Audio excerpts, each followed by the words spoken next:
Today I was asked to clarify naturopathic medicine and to discuss a little bit further what it is that I do as a naturopathic physician for many of the folks out there who might not be aware of naturopathic medicine and the fact that it is a licensed healthcare practice in a number of states in the United States. Naturopathic medicine in the state of Washington, for instance, is a fully licensed, board-certified primary care practice of medicine, and we are licensed primary care providers in this state. And with that said, we have full insurance coverage. For instance, myself, I am fully covered by Premera Blue Cross, Regents Blue Shield, Uniform, United Healthcare, and a number of other providers such as Aetna and others. So the people that come to see me as a primary care provider for them and their families. Now, I do exist as a specialist as well. I specialize in gastrointestinal disorders and various rheumatologic or autoimmune disorders. But I really like to think of myself as a primary care provider and have been for over 25 years now in the state of Washington. With that said, what does that mean? How does that define my practice as a primary care naturopathic physician?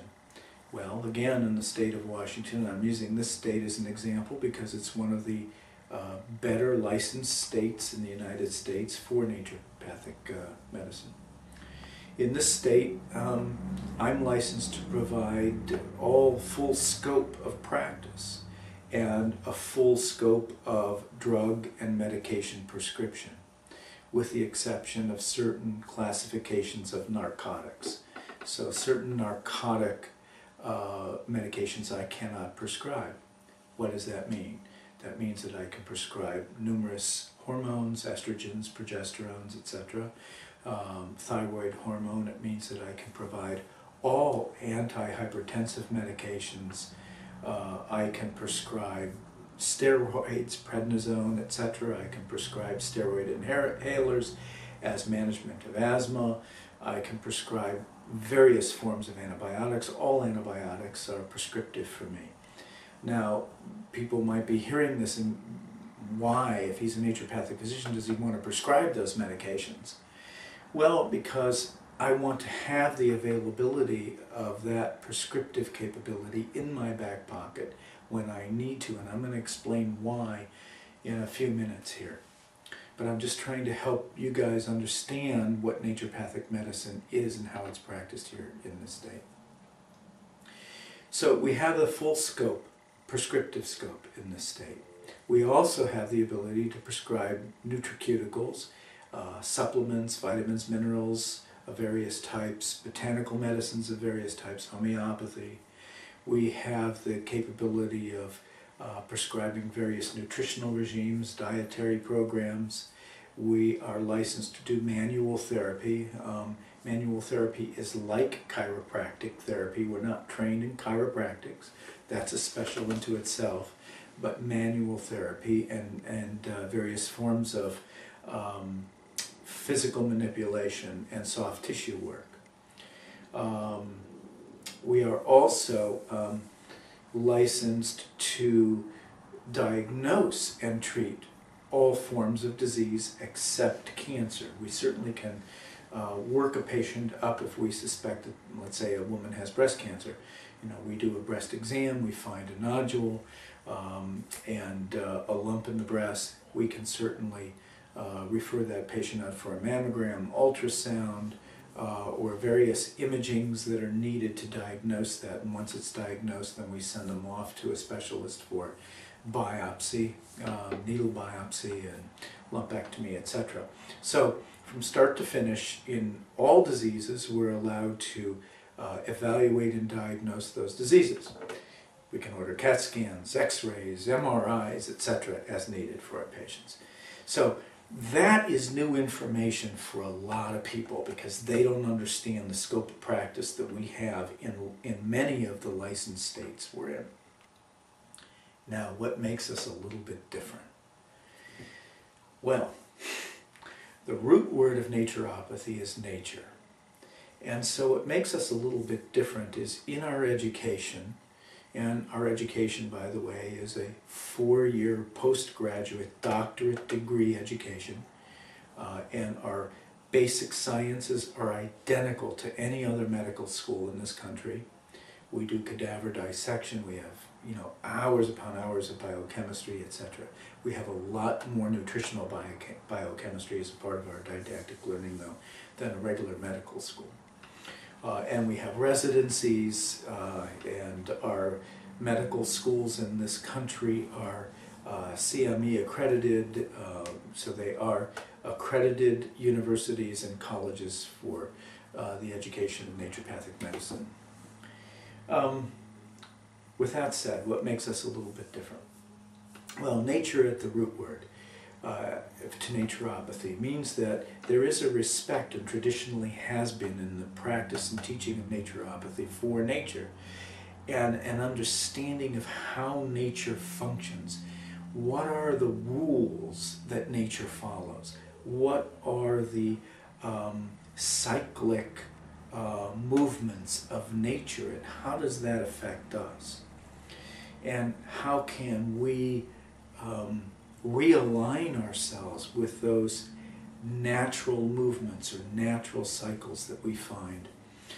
Because we believe that when the body is functioning in its optimal wellness, it is functioning in association with, conjointly with, the natural cycles of nature, and not going against those cycles. So hence naturopathy, and hence the first law for naturopathic medicine, which is the healing power of nature, or vis medicatrix naturae. It means that we understand that nature has two powers within it. It has on one hand the healing power of nature, meaning that often a system, if it's given all of the right nutrients, all of the right variables for it to sustain healthfully, it will adapt and grow, and it will take any perturbation or disruption of that system, if it's not overpowering, and in its reaction to that disruption will realign itself, and through that realignment or readjustment of itself, it'll bring itself back to a new level of health. And so there is this ability within nature to heal itself. You all have seen the forest fires. You all have seen the destruction that was caused by Mount St. Helens, just a few hours away from here. And some 20 years later, we look at the scene of Mount St. Helens, and voila, there are eagles, there are elk, there are deer, there are animals, there are crystal clear streams running again, and in many ways you would never know the catastrophe that happened there, because vis medicatrix naturae, nature has the ability to heal itself and repair itself and bring itself back into balance and readjust itself. However, like Mount St. Helens, on the other side of the coin is the destructive nature of nature.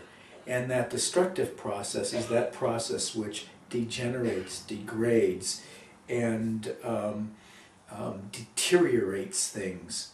For instance, if we look at a forest floor, and you get down on your hands and knees in a forest floor and you pick up the rotted logs or the rotted leaves, and it kind of stinky and it's wet and moist, and there's mold spores and molds growing and mushrooms and dead bugs and even droppings from insects and animals all over the place, rotting wood, and it smells and looks terrible. There's bacteria growing in there, there's fungi growing in there. But from this deterioration, from this disintegration of living matter that smells and looks disgusting, comes this incredible, beautiful forest. So there is also the destructive trend of nature. both play closely together. There's a phrase that I use in my book that describes this very clearly, and it's called, or I like to state it this way: for every healing, there is a death of some kind. So every transformational process, every healthy, growth-related transformational process requires a death of some kind, a disintegrative process along with it. Just as we talked about with the forest, you have this beautiful forest, the canopy is gorgeous. Now, this time of year, the leaves are golden and yellow and red and beautiful. In the spring, it's fulminant green. But in the bottom, in the forest floor, are all of the rotting agents and the disintegration that helps to contribute to that beautiful canopy. So it's a mixture of both, and we have to understand as physicians that both of these processes are happening in a human body and in human consciousness, all at the same time. And sometimes the destructive trend needs to be dealt with so that we can get to a healing or transformative trend. So this is part of what naturopathic medicine is about, vis medicatrix naturae, understanding these two processes in nature and how those processes play a part within our body: catabolism, anabolism.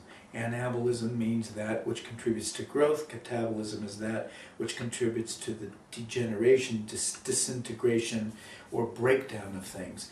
Both of these are going on at the same time in a living organism. And sometimes we need to guide that organism more into one so that we can get to the other.